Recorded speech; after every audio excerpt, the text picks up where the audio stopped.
चलिए अब हम लोग शुरू करने जा रहे हैं आपका एनसीईआरटी का थ्योरम नंबर 7.8 और हूबहू वही थ्योरम आपके आर.एस. अग्रवाल बुक का थ्योरम नंबर 4 है एक्सरसाइज 9B का इनइक्वालिटीज़ इन अ ट्रायंगल का।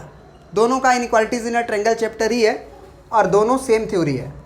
देखिए क्या है, कह रहा है कि prove that the sum of any two sides of a triangle is greater than its third side. Proof that the sum of any two sides of a triangle, एक triangle का कोई भी दो साइड का सम जोड़, यानी कि अगर आप मान लीजिए एक ट्रायंगल बना दिए ABC, तो AB का साइड और AC का साइड का अगर आप जोड़िएगा तो वो BC से बड़ा होगा। चाहे अगर आप AB और BC को जोड़िएगा तो वो AC से बड़ा होगा, और चाहे आप BC और AC को जोड़िएगा तो वो AB से बड़ा होगा।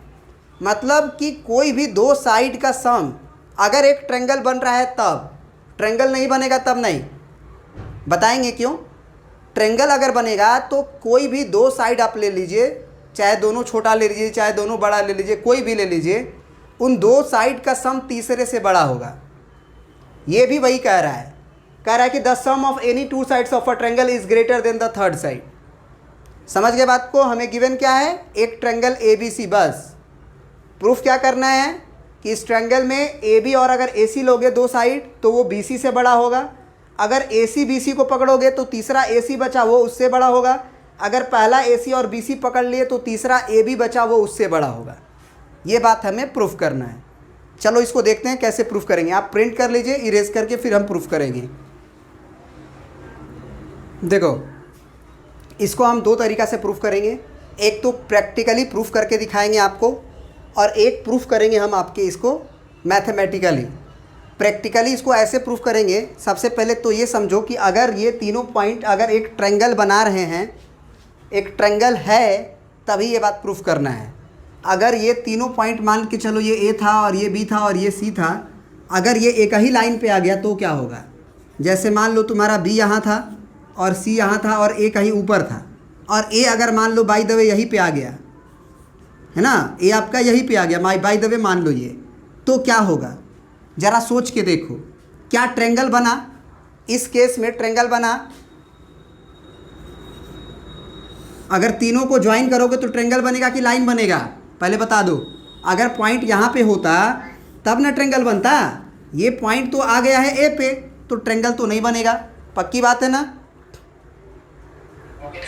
तो ट्रायंगल नहीं बनेगा। तब जरा सोचो कि A से B पर अगर एक थ्रेड रख दें, एक रस्सी रख दें टाइट करके, फिर A से हम C पर थ्रेड रख दें टाइट करके, तो क्या वो B और C वाले जो B और पॉइंट C पे जब थ्रेड रखेंगे क्या उसके बराबर हो जाएगा। तो ये बात हमेशा याद रखना कि अगर तीन पॉइंट कोलिनियर होता है तो दो छोटी लंबाइयाँ एक बड़ी लंबाई के बराबर हो जाती है। ये बात प्रूफ करने में भी आता है कि अगर तीन पॉइंट कोलिनियर है तो ये बात प्रूफ करो, और अगर तीन पॉइंट कोलिनियर नहीं है तो ये प्रूफ करो AB plus AC greater than BC। मतलब कि जस्ट अब A ऊपर आ जाएगा, अब यहाँ से घसक के, यानी कि ये वाला केस होगा, ये वाला केस होगा। आप समझ रहे हो। तो इस केस में अगर आप AB और AC को जोड़ोगे तो BC से बड़ा आएगा। तो जरा देखते हैं प्रैक्टिकली इसको प्रूफ करके। एक काम करते हैं, एक काठी B पे ठोकते हैं, एक काठी C पे ठोकते हैं। दोनों काठी ठोक दिए, एक थ्रेड लेंगे और थ्रेड को B पे घुमाएंगे और B से टाइट करके यहाँ C पे लाएंगे, C पे टाइट करके A पे लाएंगे, A पे घुमा के टाइट करके B पे लाएंगे। मतलब एक पूरी तरह से टाइट एक ट्रायंगल बना लेंगे एक अपने थ्रेड से। अब क्या करेंगे कि यहाँ वाला जो कील है ना उसको निकाल देंगे, रस्सी को छोड़ देंगे।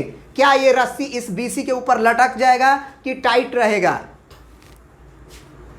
सोच के देखो।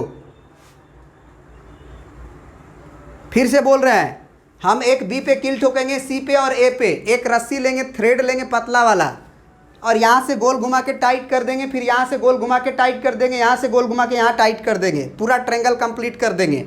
A वाला कील को निकाल देंगे। क्या ये जो थ्रेड यहाँ पे रहेगा वो जब निकलेगा तो वो थ्रेड BC के ऊपर टाइट रहेगा कि BC के ऊपर ऐसे लटक जाएगा।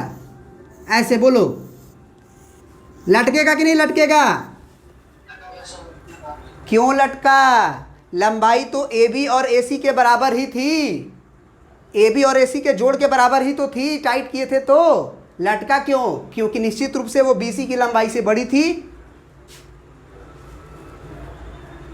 अगर बी सी की लंबाई से बड़ी नहीं होती तो इस पर टाइट होती ना, लटकती थोड़ी।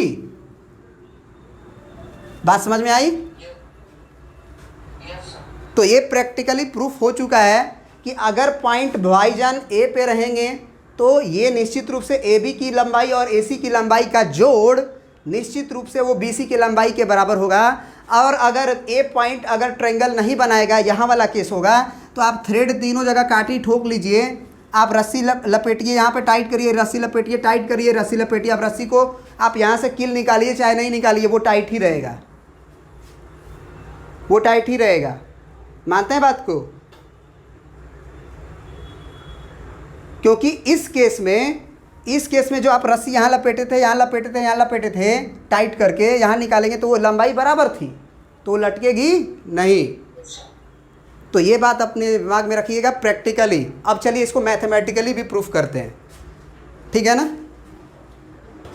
अब देखो मैथमेटिकली हमको प्रूफ करने के लिए क्या करना पड़ेगा, थोड़ा सा कंस्ट्रक्शन करना पड़ेगा। और वो कंस्ट्रक्शन ये है कि जितनी एसी लंबाई रख रही है, सुनिए ना ध्यान से कंस्ट्रक्शन को, एसी की लंबाई जितनी है उतने ही हम लंबाई बी ए को प्रोड्यूस कर देंगे आगे की तरफ। जितनी एसी की लंबाई है केवल उतनी ही, मान लो ये पी पॉइंट बोल दिए, तो ये लंबाई और ये लंबाई को हम बराबर रखेंगे और साथ में पी और सी को ज्वाइन कर देंगे। क्या ये काम कर सकते हैं? कोई दिक्कत है नहीं ना?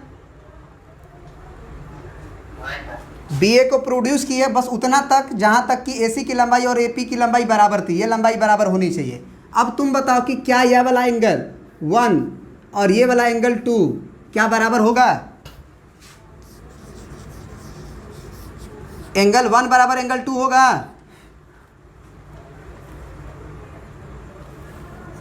बोलो।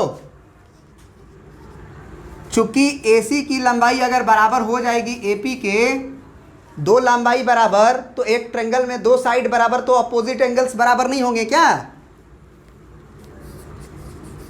बोलो। Opposite angles of equal sides, ये हो जाएगा। क्लियर है ना? कोई दिक्कत नहीं है यहाँ तक? अब सुनना हमारी बात को ध्यान से, हमारी बात को बिल्कुल ध्यान से सुनना।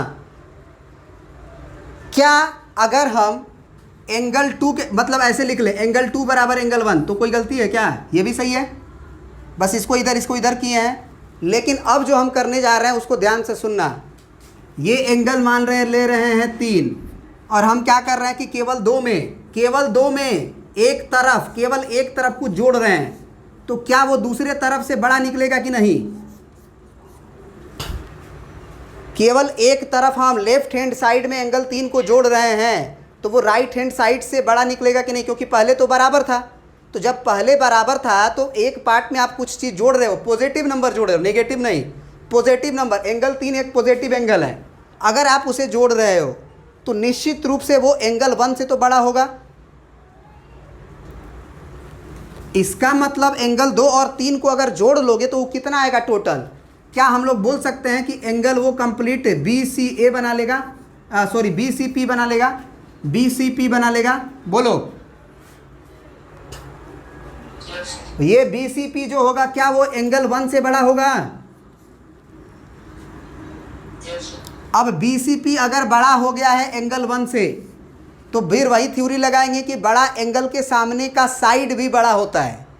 तो BCP का जो साइड है ना, BCP साइड, सुनना ध्यान से, BCP के सामने वाला जो साइड है ना वो BP है, यानी कि BP is greater then angle 1 के सामने कौन है? BC है, एंगल 1 के सामने, देख रहे हो?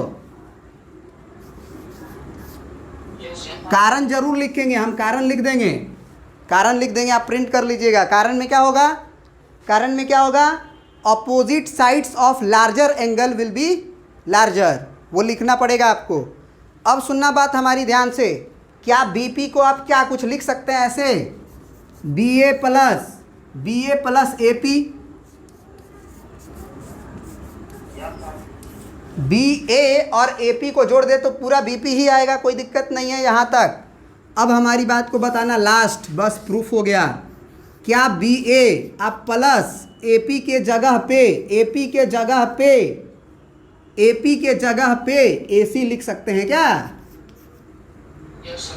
और वो बड़ा हो जाएगा बी सी के, क्यों? क्योंकि ए सी की लंबाई के बराबर ही कंस्ट्रक्शन हम ए बी किए थे, कंस्ट्रक्शन बाई कंस्ट्रक्शन। अब जरा बताओ, यही तो हमें प्रूफ करनी थी ना कि ए बी ए को ए बी लिख सकते हैं plus A C is greater than B C, है ना? ए बी आप plus A C greater than B C. क्या ये बात प्रूफ हो गया? तो अगर एक पार्ट प्रूफ हो गया तो सिमिलर वे में हम सारे नहीं कर लेंगे क्या? तो सिमिलरली लिखेंगे, प्रूफ नहीं करेंगे। बस एग्जामिनर को हमको ये दिखाना है कि हमको आता है भाई प्रूफ करने, आप जान लो। एक भी नहीं करेंगे तो नंबर नहीं मिलेगा, क्योंकि वो समझ जाएगा कि इसको आता नहीं है। लेकिन एक कर दोगे तो जान जाएगा कि बेटा दूसरा भी वो कर लेगा। तो लिख देंगे similarly A B plus B C is greater than A C and B C plus A C is greater than A B. Proved. बात समझ में आ गई ना बाबू? तो प्रिंट कर लीजिए।